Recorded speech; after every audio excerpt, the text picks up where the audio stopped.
अच्छा ये बताइए, कुछ चीज़ें पब्लिक परसेप्शन बन जाते हैं, जैसे एक परसेप्शन है, सही है या गलत ये आप बताइएगा, कि गुलजार साहब बहुत स्ट्रिक्ट आदमी हैं, बहुत ही मतलब एकदम गुस्सैल हैं, थोड़ा थोड़ा क्या ज़्यादा गुस्सैल आदमी हैं, बहुत स्ट्रिक्ट हैं, बहुत बिल्कुल नो नॉनसेंस वाला वो है।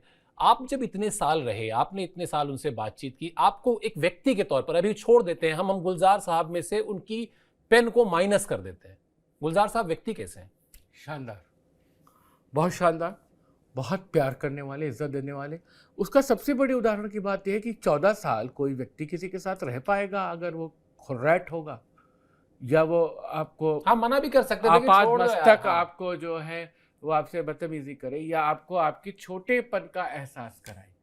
आप 5 मिनट के लिए, हम लोग तो बहुत सारे लिटरेचर फेस्टिवल में जाते हैं, पत्र पत्रिकाओं के संपादकों को लिख के देते रहते हैं, किसी की टेढ़ी बात को कोई पसंद नहीं करता, किसी की भेजा बात को आज के समय में कोई पसंद नहीं करता, सबका आत्मसम्मान सर्वोपरि है।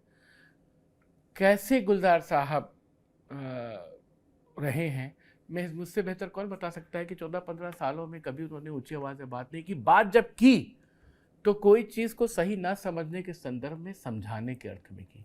टाइम की पंक्चुअलिटी बताई होगी कभी कि उन्होंने बुलाया और मैं 10 मिनट लेट पहुंचा तो बरखुरदार लेट कहाँ हुए, तो ये सीख की तरह ले लें या आप इसको गलत ढंग से ले लें।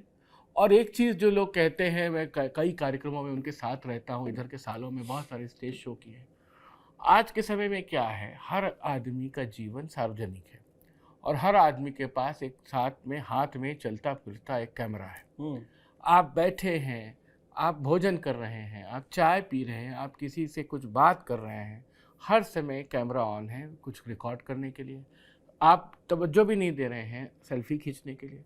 अगर उस पर वो टोकते हैं तो मुझे लगता है कि वो अपने प्राइवेसी के हनन को बचाते हैं। मुझे आपके साथ फ़ोटो करनी है तो मुझे आपसे इजाज़त लेनी चाहिए, शिवेंद्र जी क्या मैं आपके साथ एक पिक्चर कर सकता हूँ?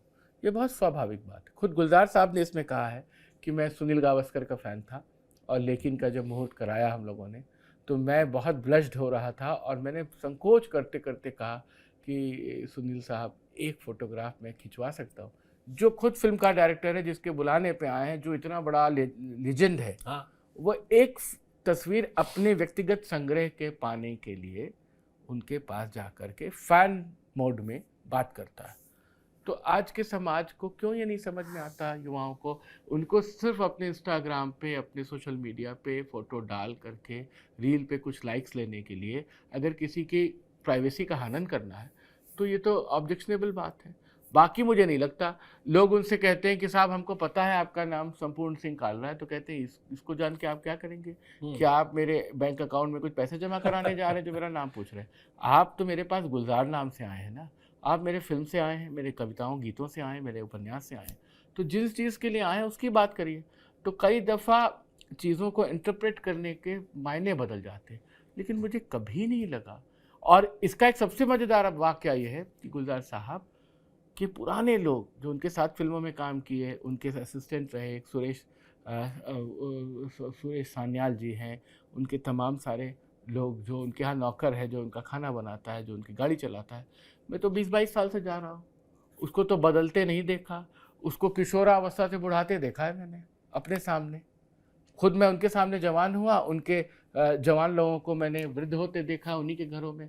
तो अगर किरदार सही नहीं होगा तो कोई टिकेगा उसके पास? सही बात। या कोई लेखक रचनाकार, मुझसे बहुत लोगों ने अप्रोच किया कि गुलजार साहब का इंटरव्यू करना है। मैंने 2-4 मित्रों के लिए जिससे मैंने कहा, गुलजार साहब ने सबको समय दिया और हर आदमी ने मुझे फ़ोन करके धन्यवाद दिया और तारीफ़ की कि हम तो 5 मिनट के लिए गए थे, गुलजार साहब ने सब इंटरव्यू दिया, बल्कि चाय भी पिलाई, हमें नाश्ता भी कराया, हमारा हाल चाल भी लिया, हमें कभी कहीं मिले तो हमारा खर मकदम जाना कि कैसे हो, क्या कर रहे हो। तो ये अपने में काफ़ी है बताने के लिए।